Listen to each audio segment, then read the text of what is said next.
That's a very good question. I removed that slide because I wasn't sure how many people were wondering still. So previously schools would enter students for Maths GCSE in year 10.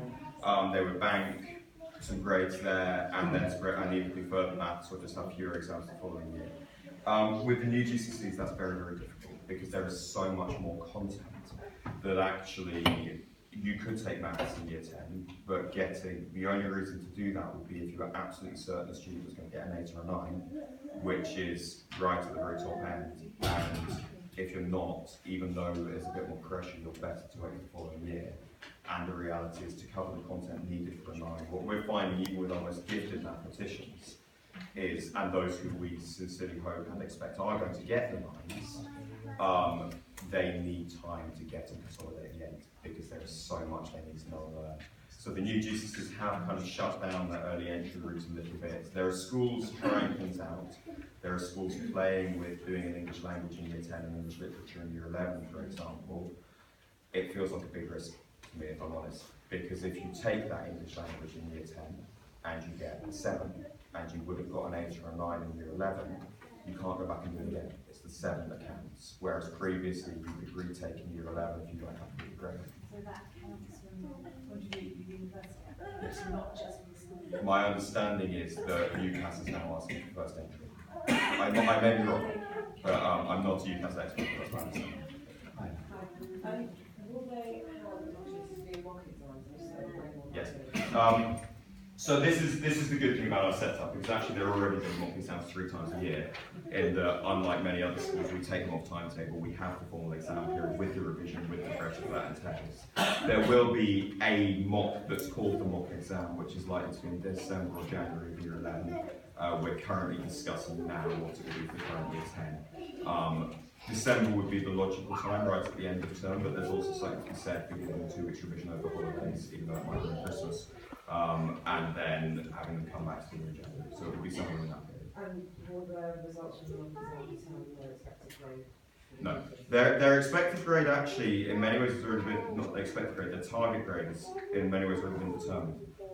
Because we run, to generate our target grades, we run essentially 4 algorithms. We take any data they might have had from primary school, those who've been in primary schools in the state sector in the UK, and we forecast the best case scenario based on that we could hope for that student.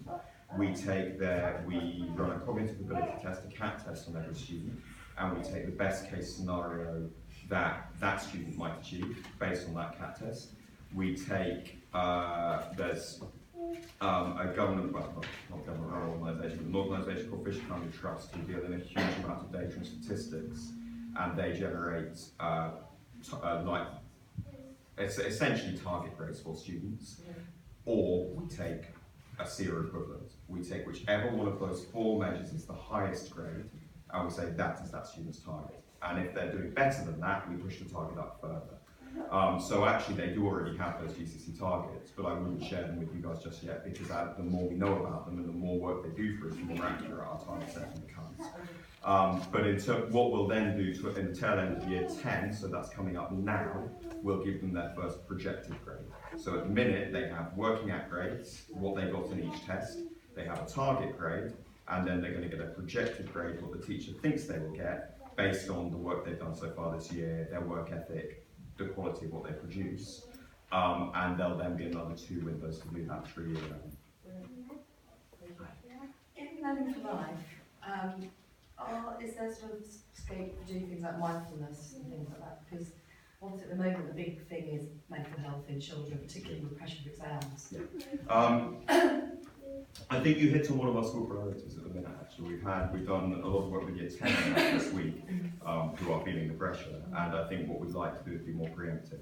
I was in a meeting at lunchtime today where we were discussing Redesigned Learning for Life curriculum. Now, as we move through our second year, we have a much better understanding of who our children are, what their challenges are, and what the challenges we're going to face with them will be.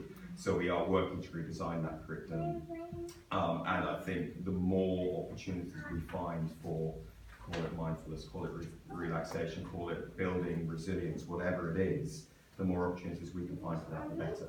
The other thing we're actually also considering is a thread within the co-curriculum where there are a number of activities focused on improving mental health, managing stress,